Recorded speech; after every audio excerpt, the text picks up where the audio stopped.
Accounts में हम लोग एक नया चैप्टर स्टार्ट करने वाले हैं, investment account.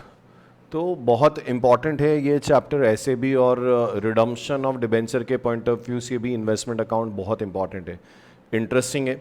Exam point of view से average you can take weightage of 6 to 8 marks.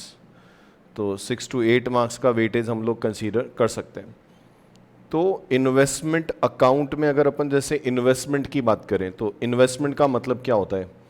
जब भी कोई पर्सन अपना एक्स्ट्रा सरप्लस फंड जो भी उसके पास है वो इंटरेस्ट या डिविडेंड अर्न करने के लिए या वर्थ को बढ़ाने के लिए अगर वो किसी कंपनी के शेयर्स या डिबेंचर्स या किसी गवर्नमेंट सिक्योरिटीज़ में इन्वेस्ट करता है तो उसको हम लोग क्या बोलते हैं? इन्वेस्टमेंट बोलते हैं। तो basically investment includes investment in shares, investment in debentures, investment in government securities, जिसका पर्पस क्या होता है? या तो एक्स्ट्रा इंटरेस्ट अर्न करना या डिविडेंड अर्न करना, या मार्केट में जो रेट्स में फ्लक्चुएशन है उस फ्लक्चुएशन को लेके अपने को क्या करना है? अपना वर्थ इंक्रीज करना है या शॉर्ट टर्म प्रॉफिट और लॉस अर्न करना है, वो अपना इन्वेस्टमेंट परचेज करने का ऑब्जेक्ट होता है। तो अगर हम लोग बात करें तो ये चैप्टर का मेन ऑब्जेक्ट क्या है कि जो इन्वेस्टर है, जैसे किसी कंपनी ने शेयर्स इशू किए तो उसकी अकाउंटिंग कंपनी करती है, पर उन शेयर्स को कौन खरीदता है? उन शेयर्स को खरीदते हैं शेयर होल्डर। तो शेयर होल्डर्स जो है वो इस चैप्टर के पॉइंट ऑफ व्यू से कौन है? इन्वेस्टर्स है। कंपनी ने डिबेंचर इशू किए तो जिन लोगों ने डिबेंचर परचेज किए, जो डिबेंचर होल्डर्स हैं, वो बेसिकली उस कंपनी के क्या है? इन्वेस्टर्स हैं। तो इस चैप्टर का मेन पर्पस क्या है? इस चैप्टर का मेन पर्पस है कि जब हम लोग किसी कंपनी के शेयर्स या डिबेंचर या गवर्नमेंट सिक्योरिटीज़ परचेज करते हैं तो उससे रिलेटेड ट्रांजैक्शंस की अकाउंटिंग कैसे होती है वो अपने को देखना है। तो इस चैप्टर का मेन ऑब्जेक्ट क्या है? इस चैप्टर का मेन ऑब्जेक्ट बेसिकली क्या है कि इन्वेस्टर की बुक में एक पर्टिकुलर इन्वेस्टमेंट से रिलेटेड जो ट्रांजैक्शंस होते हैं उनकी अकाउंटिंग कैसे होती है वो अपने को यहाँ पे समझना है। और अकाउंटिंग के पॉइंट ऑफ व्यू से इस चैप्टर को हम लोग क्या कर सकते हैं? दो पार्ट में डिवाइड कर सकते हैं। अकाउंटिंग के पॉइंट ऑफ व्यू से अगर मैं बात करूं तो इस चैप्टर को हम लोग दो पार्ट में डिस्कस कर सकते हैं। फर्स्ट, ऐसे इन्वेस्टमेंट जिन पे फिक्स रेट से इंटरेस्ट और डिविडेंड मिलता है। तो ऐसे इन्वेस्टमेंट जिन पे फिक्स रेट से हमको क्या मिलता है? इंटरेस्ट और डिविडेंड मिलता है। जैसे अगर आप किसी कंपनी के डिबेंचर्स में इन्वेस्ट करो, या किसी कंपनी के अगर आप प्रेफरेंस शेयर्स में इन्वेस्टमेंट करो, या किसी गवर्नमेंट सिक्योरिटीज़ में आप इन्वेस्ट करो, तो ये सारे ऐसे इन्वेस्टमेंट है जिस पे फिक्स रेट से आपको इंटरेस्ट या डिविडेंड मिलता है।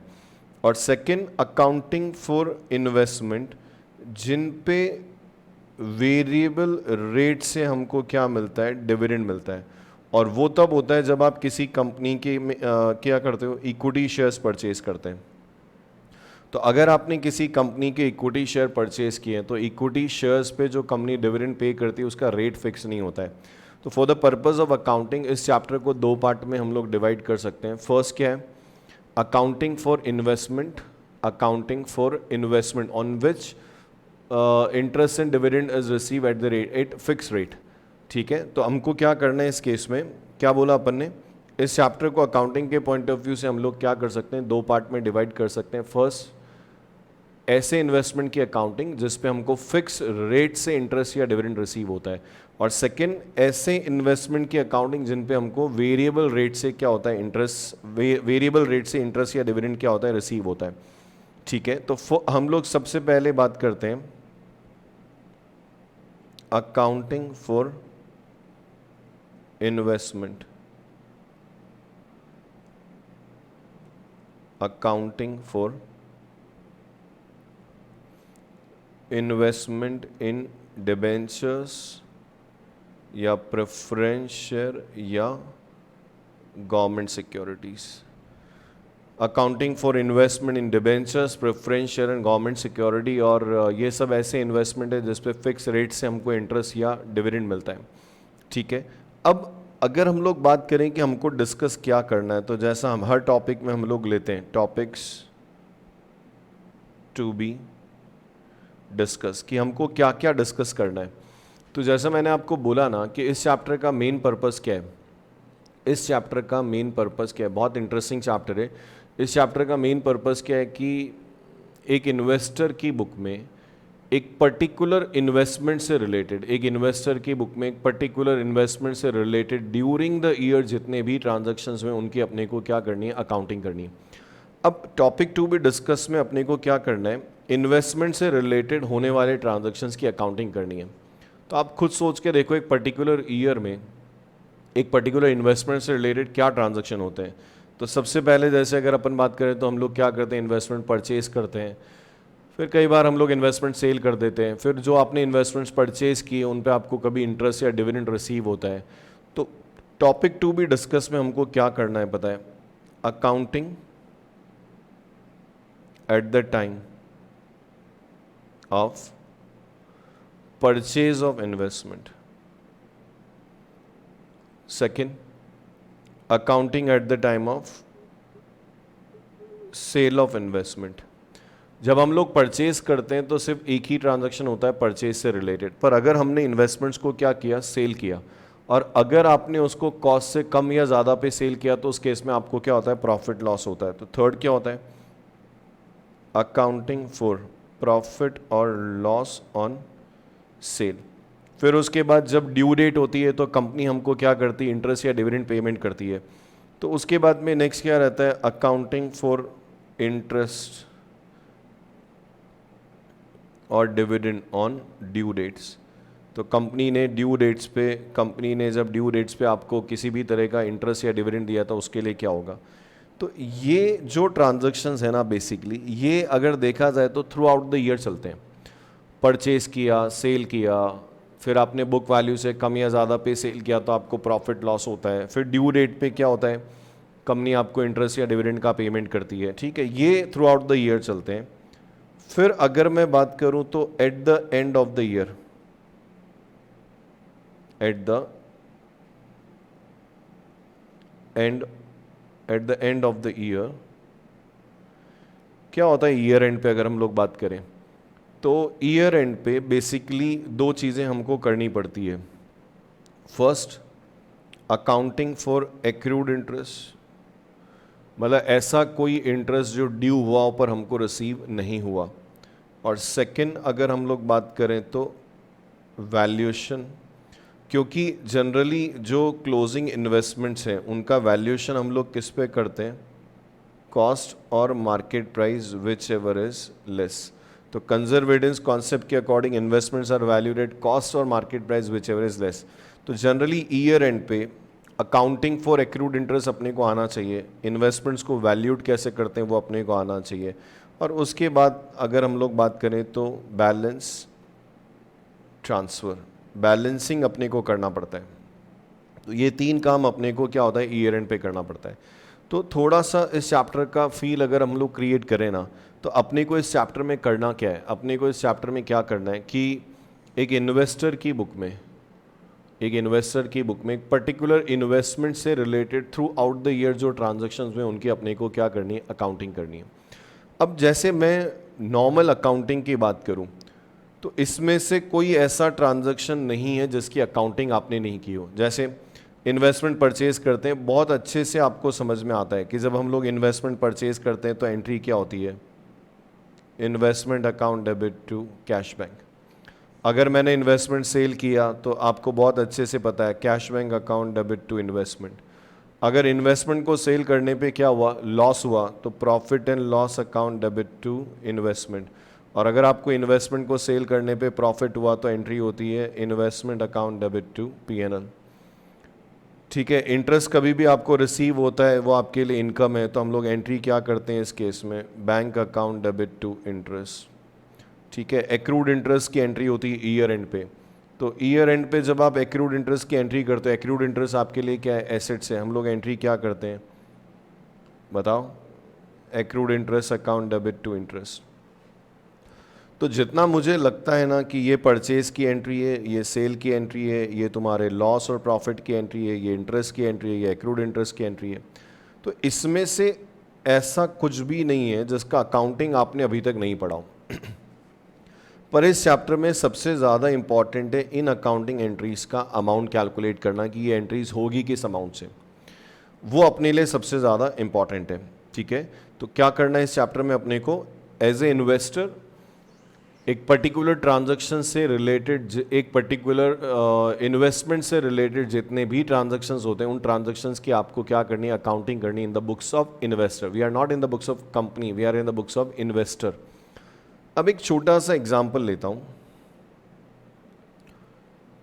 एक छोटा सा एग्जाम्पल लेते हैं, उससे आपको कुछ टर्म यहाँ पे समझ में आ जाएगी जो इस चैप्टर में हम लोग टर्म यूज़ करते हैं। तो मान लेते हैं कि दो पर्सन है एक्स और वाई। ठीक है, दो पर्सन है एक्स और वाई। एक्स के पास किसी कंपनी का इशू किया हुआ डिबेंचर है जिसकी डिटेल क्या है, वाई के पास एक कंपनी का इशू किया हुआ डिबेंचर है जिसकी डिटेल क्या है, वाई के पास एक 12% डिबेंचर्स है जिसका फेस वैल्यू 100 है। 12% डिबेंचर मतलब कंपनी उस पर इंटरेस्ट जो देती है वो किस रेट से देती है, 12% की रेट से देती है। फेस वैल्यू कितनी है, 100 है। ठीक है, और इसकी जो ड्यू डेट्स हैं, ड्यू डेट्स किसके लिए, इंटरेस्ट के लिए। ड्यू डेट मतलब ऐसी डेट जिस पे इंटरेस्ट ड्यू होगा और कंपनी पेमेंट करेगी। तो अगर इन ए ईयर एक ड्यू डेट है मतलब कंपनी साल का जो इंटरेस्ट है वो एक ही बार देती है, और अगर इन ए ईयर अगर दो ड्यू डेट्स है इसका मतलब कंपनी क्या करती है, 2 बार इंटरेस्ट पे करती है। तो ड्यू डेट एक 30 जून है और एक ड्यू डेट आपका 31 दिसंबर है। तो दो ड्यू डेट्स है बेसिकली, एक 30 जून है और एक 31 दिसंबर है। इसका मतलब ये होता है कि अगर आपका अकाउंटिंग ईयर 1 जनवरी से है तो 1 जनवरी से आपका अकाउंटिंग ईयर 31 दिसंबर तक का हो गया है ना। और ड्यू डेट दो हैं, एक 30 जून ड्यू डेट है और एक 31 दिसंबर आपकी ड्यू डेट है। ये दो ड्यू डेट्स हैं। तो कंपनी क्या करती है, ये जो फर्स्ट 6 मंथ है ना इनका इंटरेस्ट 30 जून को पेमेंट करती है। ड्यू डेट मतलब कंपनी की तरफ से इंटरेस्ट जो है वो इन्हीं डेट्स पे पेमेंट होगा, और कंपनी कभी भी एडवांस इंटरेस्ट पे नहीं करती है। तो जब पीरियड एक्सपायर होता है उसके बाद कंपनी क्या करती है, इंटरेस्ट पेमेंट करती है। ठीक है, तो अगर आपकी 30 जून ड्यू डेट है मतलब उसका मतलब ये हुआ कि कंपनी 1 जनवरी से लेकर 30 जून तक का जो 6 मंथ का इंटरेस्ट है दैट विल पे ऑन 30 जून, और फिर 30 जून मतलब वही 1 जुलाई से 31 दिसंबर का जो इंटरेस्ट है वो 6 महीने का वो कंपनी इस डेट पे पे करेगी। तो हर ड्यू डेट पे सबसे इंपॉर्टेंट समझने वाली बात ये कि कंपनी इंटरेस्ट ड्यू डेट पे पेमेंट करती है। मतलब कोई जाके खड़ा हो जाए कि यार 2 दिन का इंटरेस्ट दे दो, 4 दिन का इंटरेस्ट दे दो, नहीं, ड्यू डेट पे ही कंपनी अपने इंटरेस्ट और डिविडेंड का क्या करती है, पेमेंट करती है। तो in a year if we have 2 due dates, due dates इसका मतलब 6 महीने के 2 बार इंटरेस्ट पेमेंट होंगे, गैप इक्वल होता है। In a year if you have 1 due date इसका मतलब कंपनी क्या करेगी, पूरे साल का एक ही बार इंटरेस्ट पे करेगी। ठीक है, अब क्या हुआ, ये जो है वाई के पास जो 12% डिबेंचर है, 12% डिबेंचर ऑफ ए लिमिटेड, चलो वाई के पास 12% डिबेंचर है ए लिमिटेड के जिनका फेस वैल्यू 100 है। ड्यू डेट इंटरेस्ट की 2 है, एक 30 जून और एक 31 दिसंबर, 2 ड्यू डेट्स इन ईयर। तो 1 जनवरी से 30 जून तक का इंटरेस्ट जो है वो 30 जून को पेमेंट होता है, और 1 जुलाई से 31 दिसंबर तक का जो इंटरेस्ट है वो 31 दिसंबर को पेमेंट होता है। अब क्या है कि वाई को फंड्स की नीड है, वाई को फंड्स की क्या नीड है, इसलिए वाई ये डिबेंचर ओपन मार्केट में सेल कर रहा है, और एक्स को इस कंपनी के डिबेंचर्स में अमाउंट क्या करना है, इन्वेस्ट करना है। तो एक्स चाहता है कि वो इन्वेस्टमेंट परचेज करे। तो मैं इस एग्जांपल में कह सकता हूं कि हमने वाई को बना दिया सेलर और एक्स को बना दिया हमने बायर। ठीक है, अब जिस डेट पे ये दोनों जो है ना जो अपने डिबेंचर परचेज सेल कर रहे हैं उस डेट को बोला जाता है ट्रांजैक्शन डेट। तो basically transaction date is consider, चलो 1 दिसंबर, ट्रांजैक्शन डेट इज 1 दिसंबर। इसका मतलब 1 दिसंबर को क्या होने वाला है, वाई अपने इन्वेस्टमेंट सेल करने वाला है किसको, एक्स को, और जिस प्राइस पे इन दोनों के बीच में ट्रांजैक्शन हो रहा है that price is known as market price, और मार्केट प्राइस इज सपोज 110, ठीक है, फेस वैल्यू 100 है, पर जिस प्राइस पे वाई सेल कर रहा है और एक्स परचेज कर रहा है वो प्राइस कितनी, 110 है। ये एग्जाम्पल समझना बहुत ज़रूरी है, ठीक है। अब प्रैक्टिकली प्रॉब्लम क्या होती है, जैसे मान लो अपने इस एग्जाम्पल में we have consider accounting year X और वाई के लिए, क्योंकि we are in the books of investor, तो एक्स और वाई के लिए जो अकाउंटिंग ईयर है ना वो 1 जनवरी से 31 दिसंबर है, ठीक है। और कंपनी की तरफ से एक ड्यू डेट 30 जून है और एक ड्यू डेट 31 दिसंबर है, और इन दोनों के बीच में जो ट्रांजैक्शन हो रहा है ना वो यहाँ पे हो रहा है, यहाँ पे इन दोनों के बीच में ट्रांजैक्शन यहाँ पे हो रहा है। और कब हो रहा है ये ट्रांजैक्शन इनके बीच में, 1 दिसंबर को, ठीक है। अब मेरी बात को थोड़ा ढंग से समझना, कंपनी ने जो इस पीरियड का इंटरेस्ट है कितने मंथ्स का, 6 मंथ का, जिसकी ड्यू डेट क्या है 30 जून है, किसको पे किया होगा, बट ऑब्वियस है कंपनी उसी को पे करेगी जो इन्वेस्टमेंट होल्डर है। तो यहाँ पे अगर बात करें तो 30 जून को इन्वेस्टमेंट किसके पास थे, वाई के पास थे। इसका मतलब वाई को इन डिबेंचर्स पे कंपनी ने इंटरेस्ट दिया है, कब तक, 30 जून तक का कंपनी ने क्या किया है, इंटरेस्ट पे किया है, क्योंकि सीधा फंड है, ड्यू डेट पे जिसके पास इन्वेस्टमेंट या डिबेंचर्स होंगे कंपनी उन्हीं को अपनी तरफ से क्या करेगी, इंटरेस्ट पेमेंट करेगी। तो इस एग्जांपल में अगर मैं बात करूं तो 30 जून जो ड्यू डेट है तब इन्वेस्टमेंट किसके पास थे, 30 जून को इन्वेस्टमेंट किसके पास थे, वाई के पास थे ना, तो कंपनी ने इंटरेस्ट किसको दिया, वाई को दिया। अब क्या हुआ, 30 जून के बाद जुलाई, अगस्त, सितंबर, अक्टूबर और नवंबर 5 मंथ इन्वेस्टमेंट किसने होल्ड किए, वाई ने, और फिर 1 दिसंबर को 5 महीने इन्वेस्टमेंट होल्ड करने के बाद वाई अपने डिबेंचर किसको सेल कर रहा है, एक्स को सेल कर रहा है, और वाई को ये पता है, क्या पता है वाई को, कि 1 महीने बाद जब ड्यू डेट आएगी ना तो कंपनी एक्स को क्या करेगी पता है, 6 मंथ का इंटरेस्ट पे करेगी।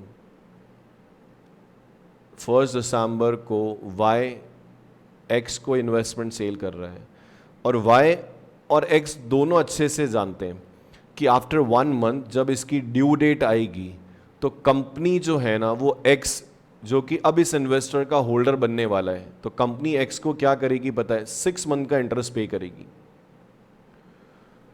तो प्रॉब्लम क्या है पता है, ये जो 5 मंथ है ना ये वाले, ये जुलाई, अगस्त, सितंबर, अक्टूबर, नवंबर, ये 5 मंथ इन्वेस्टमेंट किसने होल्ड किया, वाई ने। तो लॉजिकली बात करें तो 5 मंथ का इंटरेस्ट भी किसको मिलना चाहिए, 5 मंथ का इंटरेस्ट किसको मिलना चाहिए, वाई को मिलना चाहिए। पर कंपनी से आप in between due date interest मांगने जाओगे तो कंपनी आपको इंटरेस्ट पेमेंट नहीं करेगी। कंपनी अपना इंटरेस्ट पेमेंट सिर्फ कब करती है, ड्यू डेट पे। तो अगर मैं बात करूं ड्यू डेट पे 6 मंथ का इंटरेस्ट जो 12% पर एनम के हिसाब से 6 रुपये आता है, अब ये जो 6 मंथ का 6 रुपये का इंटरेस्ट है ये किसको मिलने वाला है, एक्स को मिलने वाला है, जिसमें से 5 मंथ का जो इन्वेस्टमेंट पीरियड है वो वाई का है, और 1 मंथ का जो इन्वेस्टमेंट पीरियड है ना वो किसका है, एक्स का है। तो 5 मंथ का इंटरेस्ट वाई को मिलना चाहिए और एक्स को तो सिर्फ 1 मंथ का ही मिलना चाहिए, पर कंपनी तो ऐसा करेगी नहीं। तो एक्स और वाई म्यूचुअली कुछ ऐसा कर सकते हैं, एक्स और वाई म्यूचुअली कुछ ऐसा कर सकते हैं कि 5 मंथ का जो इंटरेस्ट है ना वो y को मिल जाए और 1 मंथ का इंटरेस्ट x के पास रह जाए। तो ऑन ट्रांजैक्शन डेट 1 दिसंबर को दोनों को पता है, x को भी पता है, y को भी पता है कि कंपनी इंटरेस्ट पेमेंट करेगी करेगी। क्यों? क्योंकि शेयर्स तो है नहीं कि प्रॉफिट होगा तो कंपनी डिविडेंड देगी। तो इस केस में तो लॉस भी होगा तो भी आपको इंटरेस्ट तो पेमेंट करना ही पड़ेगा। तो एक्स और वाई दोनों को पता है कि यार ड्यू डेट पे कंपनी क्या करेगी, 6 मंथ का इंटरेस्ट अपने को देगी। तो इस केस में 1 दिसंबर को जब ट्रांजैक्शन हो रहा है ना, 1 दिसंबर को जब ट्रांजैक्शन हो रहा है तभी क्या होगा पता है? क्या होगा बताओ? 1 दिसंबर को जब ट्रांजैक्शन हो रहा है ना तभी क्या होगा पता है? 5 मंथ का जो इंटरेस्ट है ना, 5 मंथ का जो इंटरेस्ट है वो एक्स क्या करेगा? पे कर देगा। किसको? वाई को। तो X will pay to Y. तो 5 मंथ का इंटरेस्ट एक्स ने क्या किया? वाई को पेमेंट कर दिया। और फिर ऑन ड्यू डेट एक्स को क्या होगा पता है? 6 मंथ का इंटरेस्ट कंपनी से रिसीव हो जाएगा। तो जो सोच सकते हैं सोचो कि एक्स ने पहले क्या किया?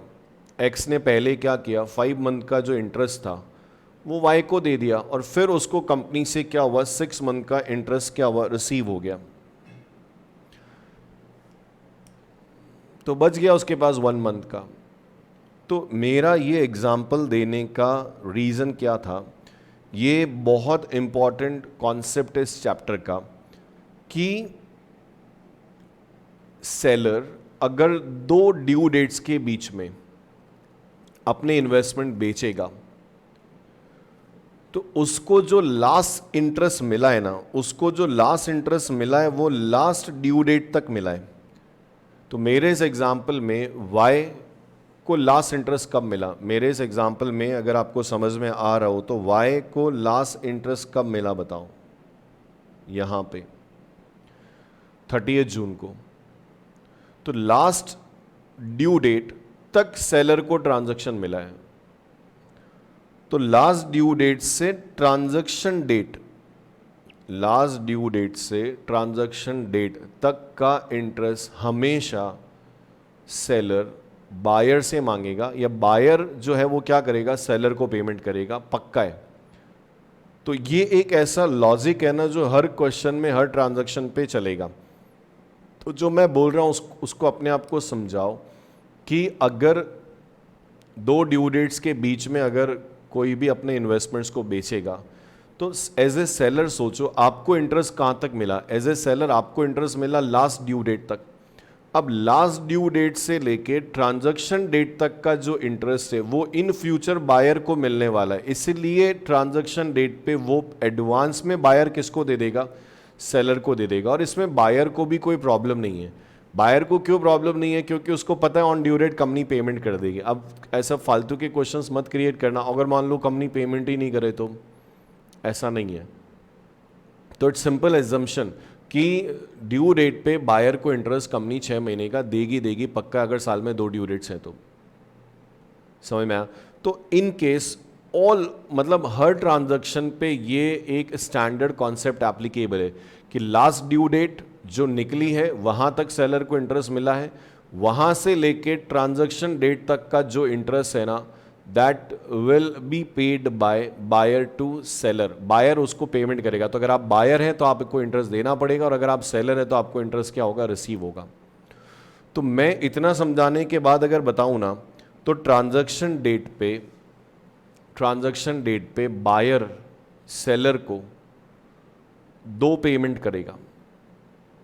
ट्रांजैक्शन डेट पे बायर जो है ना, खरीदने वाला इन्वेस्टमेंट, वो सेलर को 2 पेमेंट करेगा। एक तो किसके लिए? इन्वेस्टमेंट के लिए और एक इंटरेस्ट के लिए। इन्वेस्टमेंट जो खरीद रहा है उसके लिए और एक इंटरेस्ट जो उस पर ड्यू हुआ है लास्ट ड्यू डेट से ट्रांजैक्शन डेट। ये टर्म मैं हमेशा यूज करूंगा, from last due date to transaction date. समझ में आया? अरे समझ में आया? तो बहुत नॉर्मल सी बात है। इस चैप्टर का सबसे ज़्यादा इंपॉर्टेंट कॉन्सेप्ट अगर मैं बात करूं तो बायर जो है वो सेलर को 2 चीज़ों के लिए पेमेंट करेगा। फर्स्ट पेमेंट करेगा किसके लिए? इन्वेस्टमेंट के लिए। बायर सेलर को दो पेमेंट करेगा, फर्स्ट किसके लिए, इन्वेस्टमेंट के लिए, और सेकंड किसके लिए, इंटरेस्ट के लिए। तो वो चाहे तो वो मिला के पेमेंट करे, वो चाहे तो अलग अलग पेमेंट करे। इसी वजह से हमारी जो मार्केट प्राइस होती है ना, वो बहुत सी बार कम इंटरेस्ट होती है और बहुत सी बार एक्स इंटरेस्ट होती है। कम इंटरेस्ट और एक्स इंटरेस्ट टेक्निकल टर्म है। कम इंटरेस्ट का मतलब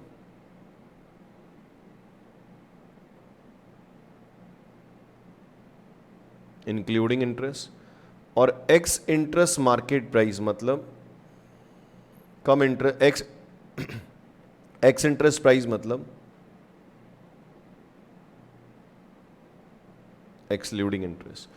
अगर आपकी मार्केट में जो प्राइस है, अगर आपकी मार्केट में जो प्राइस है वो कम इंटरेस्ट है, थोड़ा सा फील करो, कम इंटरेस्ट मतलब इंक्लूडिंग इंटरेस्ट, मतलब आपकी मार्केट प्राइस के अंदर ही इंटरेस्ट भी क्या है, एडेड है। मतलब सेलर, मतलब बायर जो है ना, बायर सेलर को इंटरेस्ट मिला के पेमेंट कर रहा है।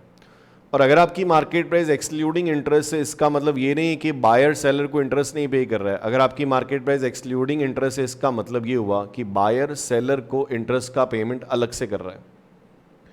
पेमेंट तो होगा पक्का है। मतलब अगर मेरे इस एग्जाम्पल में जाऊं मैं, तो बहुत सीधा सा लॉजिक है कि वाई को last interest, last due date 30 जून तक मिला, फिर उसके बाद जुलाई, अगस्त, सितंबर, अक्टूबर, नवंबर, 5 मंथ उसने इन्वेस्टमेंट क्या किया, होल्ड किया, तो उसको 5 मंथ का इंटरेस्ट मिलना चाहिए, कंपनी तो देगी नहीं।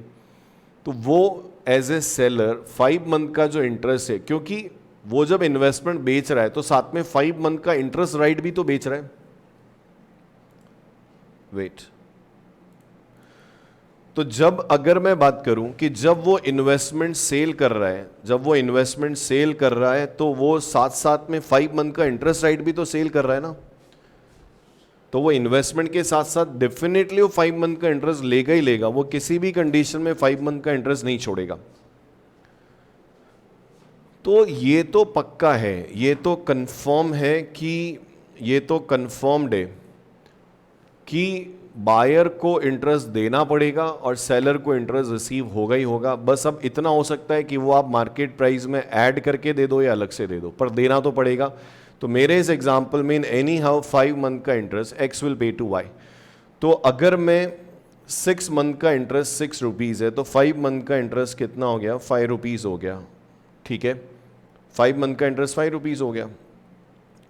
ये बहुत इंपॉर्टेंट है, समझ में आना ज़रूरी है कि मार्केट प्राइस जो मेरे एग्जांपल में 110 है, वो कम इंटरेस्ट भी हो सकती है और वो क्या हो सकती है, एक्सक्लूडिंग इंटरेस्ट भी हो सकती है।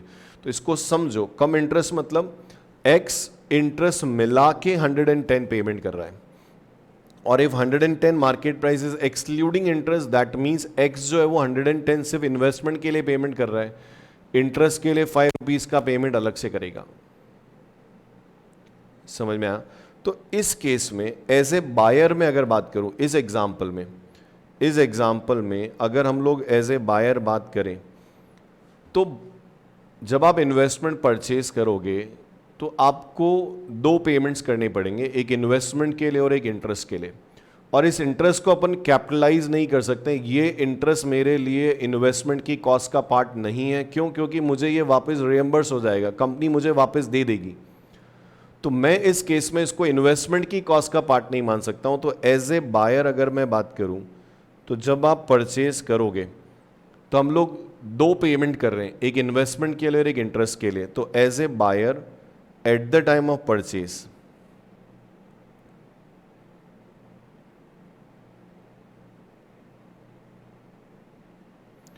As a buyer at the time of purchase अगर मैं बात करूं तो क्या होने वाला है पता है? आप क्या करने वाले हो पता है? Investment account debit, interest account debit to bank.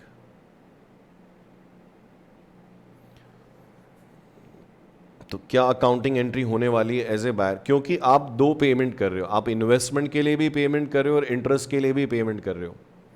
तो अपन ने क्या बोला? Investment account debit, interest account debit to bank.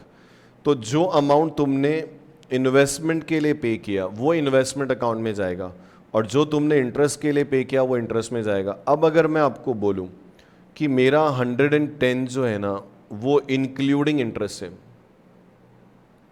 अगर अपनी प्राइस 110 जो है, अपनी प्राइस जो 110 है वो क्या है, इंक्लूडिंग इंटरेस्ट है। इसका मतलब ये हुआ कि मैं टोटल मिला के 110 पेमेंट कर रहा हूँ, जिसमें 5 मेरा इंटरेस्ट है, कहाँ से कहाँ तक का, लास्ट ड्यू डेट, जहाँ तक सेलर को इंटरेस्ट मिला वहाँ से ट्रांजैक्शन डेट तक का इंटरेस्ट है ये। और इस केस में मेरे इन्वेस्टमेंट की जो कॉस्ट है वो 105 है। बहुत नॉर्मल है। अगर आप as a buyer including interest 110 payment कर रहे हो तो 110 में से तो 5 रुपीज़ आपको वापस मिलने वाला है ना as a interest due date पे, तो आपकी इन्वेस्टमेंट की कॉस्ट तो 110 ही हुई। तो इस केस में यहाँ पे एंट्री क्या होती है, investment account debit, interest account debit to bank. तो 110, अगर 110 इंक्लूडिंग इंटरेस्ट है तो मैंने 110 लिखा, उसमें से 5 इंटरेस्ट पेमेंट हुआ, इसका मतलब इन्वेस्टमेंट के लिए 105 पेमेंट हुआ। और अगर यहीं पे मैं ये बोलूं कि आपका जो 110 प्राइस है ना वो एक्सक्लूडिंग इंटरेस्ट है, तो इसका मतलब ये नहीं कि इंटरेस्ट पेमेंट नहीं होगा, इंटरेस्ट तो पेमेंट होगा, पर जो 110 मार्केट प्राइस है वो इंटरेस्ट के अलावा है, मतलब इंटरेस्ट का पेमेंट अलग से होगा। तो इस केस में मैं क्या बोलूंगा कि अगर मेरा 110 एक्सक्लूडिंग इंटरेस्ट है, इसका मतलब 110 इन्वेस्टमेंट के लिए, तो इस केस में इन्वेस्टमेंट अकाउंट डेबिट किससे करेंगे, 110 से, और 5 रुपीज़ इंटरेस्ट का आएगा, और टोटल पेमेंट इस केस में 115 होने वाला है। तो टोटल पेमेंट इस केस में जो होगा वो 115 का होगा।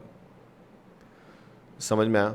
तो इस एग्जाम्पल से मैं एक चीज़ ये क्लियर करना चाहता हूँ कि जब आप इन्वेस्टमेंट परचेज करोगे,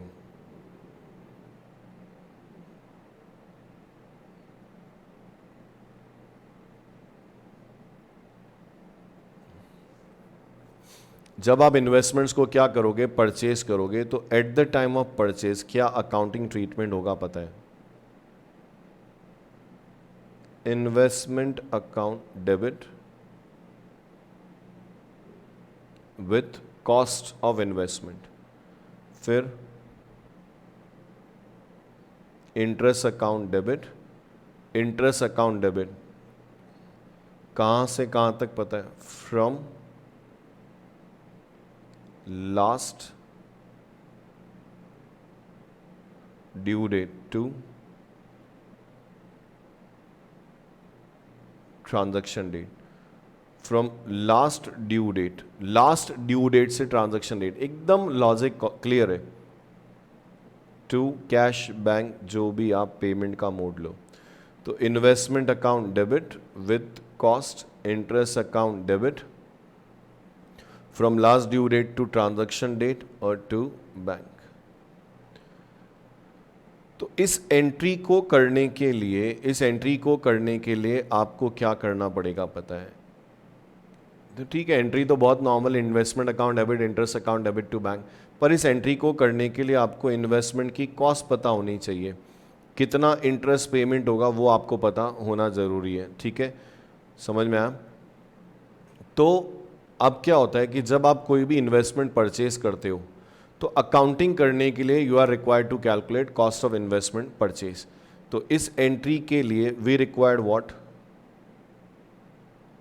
cost of investment purchase, cost of investment purchase. अब जैसा आपने देखा कि इन्वेस्टमेंट की कॉस्ट कैसे कैलकुलेट होगी, वो डिपेंड करता है कि मार्केट प्राइस कम इंटरेस्ट से या एक्स इंटरेस्ट से। क्या क्या अपन ने पता है, अगर मेरा मार्केट प्राइस कम इंटरेस्ट था, मेरा मार्केट प्राइस जो है ना वो कम इंटरेस्ट है, मतलब उसके अंदर इंटरेस्ट एडेड है, तो मैंने उसमें से इंटरेस्ट क्या किया, माइनस कर दिया, तो मेरी कॉस्ट आ गई। और अगर मेरा मार्केट प्राइस एक्सक्लूडिंग इंटरेस्ट है, मेरा मार्केट प्राइस एक्सक्लूडिंग इंटरेस्ट है, तो इसका मतलब जो मैं एक्सक्लूडिंग इंटरेस्ट पेमेंट कर रहा हूँ वो पेमेंट किसके लिए हो रहा है, इन्वेस्टमेंट के लिए हो रहा है। तो आपने अगर इन्वेस्टमेंट परचेज किया तो अकाउंटिंग एंट्री ये होने वाली है, और इस एंट्री को करने के लिए अपने को क्या होगा, कॉस्ट और इंटरेस्ट कैलकुलेट करना पड़ेगा। तो अब अपन बात कर रहे हैं calculation of cost of investment purchase. अब जो इन्वेस्टमेंट आपने परचेज किया उसका कॉस्ट कैसे कैलकुलेट होगा, वो डिपेंड करता है कि मार्केट प्राइस कम इंटरेस्ट से या एक्स इंटरेस्ट से। तो मैं क्या बात कर रहा हूँ पता है, मैं बात कर रहा हूँ कैलकुलेशन ऑफ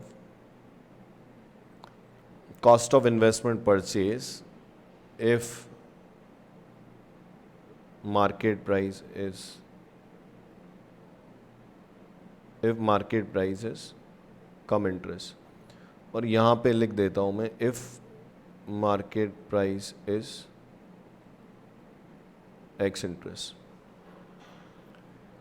ठीक है, तो मैं फर्स्ट आपको क्या समझा रहा हूँ पता है, मैं आपको फर्स्ट समझा रहा हूँ calculation of cost of investment purchase if market price is come interest. जब हमारा मार्केट प्राइस जो क्वेश्चन में वो कम इंटरेस्ट मतलब इंक्लूडिंग इंटरेस्ट है, तो कैसे कॉस्ट कैलकुलेट होगा। तो इस केस में आपको क्या करना है, ऐसा एक फॉर्मेट लेना है, ये वर्किंग नोट का पार्ट होता है। तो जैसे ये अपना पर्टिकुलर और क्या हो गया, अमाउंट हो गया। ठीक है, तो सबसे पहले हम लोग क्या लिख देंगे, market price of investment purchase. Market price of investment purchase, जितने भी इन्वेस्टमेंट आपने परचेज किए उनकी मार्केट प्राइस, और वो मार्केट प्राइस कौन सी है अपनी, कम इंटरेस्ट। तो मैं यहां लिख दूंगा इस केस में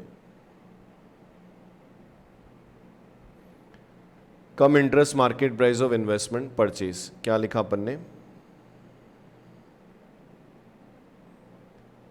cum interest market price of investment purchase. ठीक है, अब यहाँ पे अगर हम लोग बात करें ना, तो एक पॉइंट और क्या आता है कि अगर आपने इन्वेस्टमेंट परचेज करने के लिए कोई ब्रोकरेज या कोई स्टैम्प ड्यूटी पेमेंट किया, तो अकाउंटिंग स्टैंडर्ड्स के अकॉर्डिंग अगर आपने इन्वेस्टमेंट परचेज किया तो इन्वेस्टमेंट परचेज से रिलेटेड जो भी एक्सपेंस है वो उसकी कॉस्ट में क्या होता है, ऐड होता है।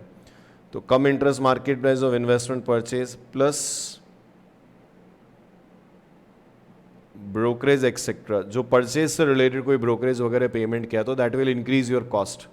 ठीक है, और इसमें से अपन क्या करेंगे, क्योंकि मेरा मार्केट प्राइस में इंटरेस्ट एडेड है, मार्केट प्राइस के अंदर इंटरेस्ट एडेड है, मैं उसमें से इंटरेस्ट हटाऊंगा तो मुझे पता चलेगा कि इन्वेस्टमेंट के लिए कितना पेमेंट हुआ। तो मुझे इसमें से क्या होगा, इंटरेस्ट माइनस करना पड़ेगा, कहाँ से कहाँ तक, last due date two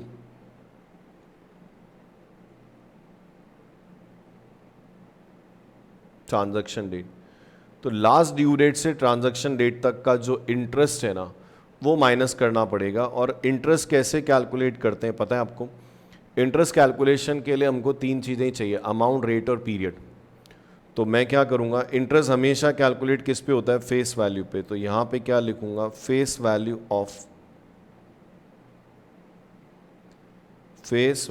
of investment purchase multiply by rate upon 100 into period divide by 12। और पीरियड कहाँ से कहाँ तक लेना है, from last due date to transaction date. जैसे मेरे एग्जांपल में कितने मंथ्स था, 5 मंथ बस। और ये जैसे ही माइनस करोगे मैं कह सकता हूँ कि ये मेरे लिए क्या आएगा, कॉस्ट ऑफ इन्वेस्टमेंट परचेज। तो मैं आपको क्या सिखा रहा हूँ पता है, cost of investment purchase calculate कर रहा हूँ। क्यों चाहिए, क्योंकि अगर आपने इन्वेस्टमेंट परचेज किया तो इन्वेस्टमेंट परचेज करते ही आपको एंट्री करनी पड़ती है, investment account debit, interest account debit to bank. तो इन्वेस्टमेंट अकाउंट डेबिट जो होगा वो कॉस्ट से होगा, और कॉस्ट अपने को फाइंड आउट करना पड़ेगा। तो हम लोग बात कर रहे हैं calculation of cost of investment purchase, जो इस बात पे डिपेंड करती है कि मेरा मार्केट प्राइस जो है वो इंक्लूडिंग इंटरेस्ट है या एक्सक्लूडिंग इंटरेस्ट है। अगर मेरा मार्केट प्राइस इंक्लूडिंग इंटरेस्ट है तो उसमें से मुझे इंटरेस्ट क्या होगा, हटाना पड़ेगा। तो अपन ने क्या बोला, if market price is come interest, अगर आपका मार्केट प्राइस इंक्लूडिंग इंटरेस्ट है तो मैं क्या बोलूँगा, cum interest market price of investment purchase ले लो। ठीक है, और ब्रोकरेज एक्सेट्रा कुछ पेमेंट होता है, तो ब्रोकरेज वगैरह कुछ भी पेमेंट हुआ है तो अपने को कॉस्ट कैलकुलेशन के लिए इसको क्या होगा, ऐड करना पड़ेगा। तो ब्रोकरेज वगैरह कुछ भी पेमेंट होता है तो ये क्या होगा, ऐड हो जाएगा। और इसमें से इंटरेस्ट जो लास्ट ड्यू डेट से ट्रांजैक्शन डेट तक का बायर ने पेमेंट किया है किसको, सेलर को, वो इंटरेस्ट इसमें से क्या होगा, माइनस हो जाएगा। और ये माइनस करते ही जो आएगा ना, ये मेरे लिए क्या है, कॉस्ट ऑफ इन्वेस्टमेंट परचेज है। समझ में आया? और इसी तरह से मुझे बताओ, if market price is x interest, अगर हमारा मार्केट प्राइस क्या है, एक्सक्लूडिंग इंटरेस्ट है। If my market price is excluding interest, मतलब इसका मतलब ये नहीं कि इंटरेस्ट पेमेंट नहीं होगा, इंटरेस्ट तो पेमेंट होगा, पर इन्वेस्टमेंट के लिए पेमेंट अलग हो रहा है और इंटरेस्ट के लिए पेमेंट क्या हो रहा है, अलग हो रहा है। अब मुझे बताओ, जब मेरा market price already excluding interest है तो क्या मैं उसमें से इंटरेस्ट माइनस करूंगा कि नहीं? तो ये अंडरस्टैंडिंग क्लियर करो कि if market price is excluding interest, market price of investment is excluding interest, मतलब इंटरेस्ट अलग है और इन्वेस्टमेंट का मार्केट प्राइस अलग है। उसका मतलब ये नहीं कि इन्वेस्टमेंट का पेमेंट नहीं होगा, उसका मतलब ये नहीं, सॉरी, इंटरेस्ट का पेमेंट नहीं होगा। इंटरेस्ट का पेमेंट तो होना ही होना है अगर transaction in between due date हुआ है तो इस केस में अगर आपका मार्केट प्राइस क्या है, एक्सक्लूडिंग इंटरेस्ट है, तो मैं क्या बोलूंगा, मैं यहां पे ऐसा लिखूंगा, x interest market price of investment purchase. अगर ब्रोकरेज वगैरह कुछ पेमेंट हुआ है तो वो आप यहाँ पे क्या करो, ऐड कर दो। तो मेरे हिसाब से ये आपका कॉस्ट ऑफ इन्वेस्टमेंट परचेज है। तो जो अकाउंटिंग स्टैंडर्ड 13 है ना, अकाउंटिंग फॉर इन्वेस्टमेंट, उसके अकॉर्डिंग इन्वेस्टमेंट परचेज करते समय अगर आप कोई भी ब्रोकरेज या ऐसा कोई स्टैम्प ड्यूटी पेमेंट करते हो तो वो सब कॉस्ट में क्या होगा, ऐड होगा। और सबसे इंटरेस्ट क्या है पता है, सबसे इंटरेस्टिंग क्या है, इस केस में एडिशनल इंटरेस्ट कैलकुलेट होता है। एडिशनल इंटरेस्ट मतलब इंटरेस्ट का जो पेमेंट है वो क्या होगा, अलग से होगा। तो इस केस में यहाँ पे क्या होगा, एडिशनल इंटरेस्ट कैलकुलेट होगा। कहाँ से कहाँ तक, वही last due date to transaction date. Interest तो आएगा ही आएगा, और एडिशनल इंटरेस्ट कैलकुलेट करने के लिए वही अमाउंट चाहिए। तो face value of investment purchase into rate upon 100 into period divide by 12। और ये जो पीरियड है वो, ये पीरियड कहाँ से कहाँ तक है, last due date to transaction date. अब फर्क क्या है, दोनों को कंपेयर करके देखो, फर्क क्या है, फर्क क्या है, इंटरेस्ट यहां भी कैलकुलेट हुआ है, इंटरेस्ट यहां भी कैलकुलेट हुआ है और इंटरेस्ट यहां भी कैलकुलेट हुआ है। फर्क क्या है कि यहां पे इंटरेस्ट क्या हुआ, माइनस हुआ है। क्यों? क्योंकि वो एडिट था। और यहां पे इंटरेस्ट क्या है, एडिशनल है। यहां पे इंटरेस्ट जो है वो क्या है, एडिशनल है, अलग से।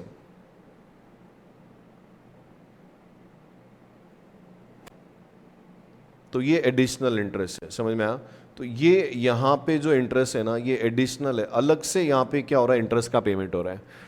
तो इंटरेस्ट तो कैलकुलेट होना ही है, बहुत नॉर्मल है। लास्ट ड्यू डेट 30 जून थी, सेलर को इंटरेस्ट 30 जून तक मिला। अब वो फर्स्ट ऑफ दिसंबर को अगर इन्वेस्टमेंट सेल करेगा तो 5 मंथ का इंटरेस्ट तो लेगा ही लेगा। या तो वो इन्वेस्टमेंट की प्राइस ऐड करके लेगा, या इन्वेस्टमेंट के साथ ऐड करके लेगा, या अलग से लेगा। तो यहाँ पे वो क्या कर रहा है, ऐड करके ले रहा है, और यहाँ पे क्या कर रहा है, वो अलग से ही ले रहा है। तो कुछ बच्चों का एक गलत सा इंटेंशन हो जाता है कि मार्केट प्राइस एक्स इंटरेस्ट है, मतलब इंटरेस्ट नहीं देना पड़ेगा। जबकि उसका मतलब क्या है पता है, उसका मतलब ये कि अगर if your market price of investment is x interest, तो मार्केट प्राइस एक्सक्लूडिंग इंटरेस्ट है, मतलब इंटरेस्ट का पेमेंट बायर को एडिशनली अलग से करना पड़ेगा। तो इंटरेस्ट तो निकलेगा ही निकलेगा। समझ में आया? तो मैंने आपको बताया कि जब आप इन्वेस्टमेंट परचेज करते हो किसी से भी, तो आपको इन्वेस्टमेंट का तो पेमेंट करना ही पड़ेगा। तो इन्वेस्टमेंट के साथ साथ आपको क्या करना पड़ेगा पता है, लास्ट ड्यू डेट से ट्रांजैक्शन डेट तक का इंटरेस्ट भी आपको पेमेंट करना पड़ेगा। आप चाहो तो मार्केट प्राइस में ऐड करके दे दो, और नहीं तो अलग से देना पड़ेगा, पर देना तो पड़ेगा। तो जब हम लोग इन्वेस्टमेंट परचेज करते हैं ना, जब हम लोग इन्वेस्टमेंट परचेज करते हैं तो हम लोग एंट्री क्या करते हैं, हम लोग एंट्री करते हैं investment account debit, interest account debit to bank. समझ में आया? एक मिनट,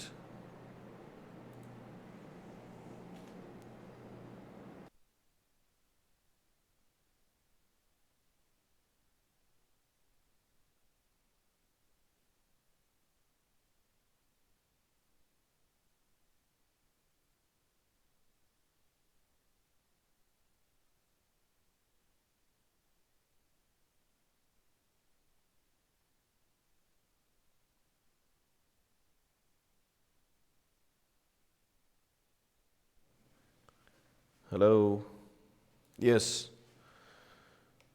अब एक एग्जाम्पल लेते हैं, चलिए सर इतना तो समझा दिया, चलो दो चीज़ें मैं आपको समझाई है ना। एक तो जब आपने इन्वेस्टमेंट परचेज किया तब क्या एंट्री होनी चाहिए, वो अपन ने बात की, ठीक है, एक तो ये बात की। और सेकंड हम लोगों ने बात किया कि कॉस्ट कैसे कैलकुलेट होता है, इंटरेस्ट कैसे कैलकुलेट होता है।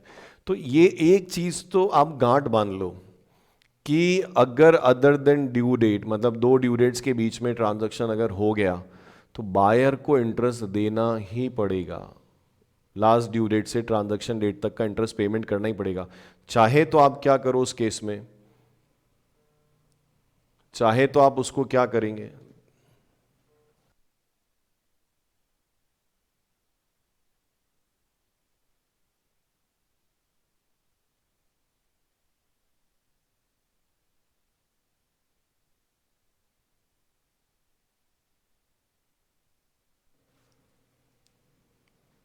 तो नेक्स्ट लेक्चर में मैं आपको समझाता हूँ कि अपन किस तरह से इसको प्रैक्टिकली ट्रीट करेंगे, ठीक है बेटा। इसका ये आप थोड़ा सा ढंग से देखना, और नेक्स्ट लेक्चर में मैं आपको समझाता हूँ कि एग्जांपल्स कैसे ट्रीट करते हैं।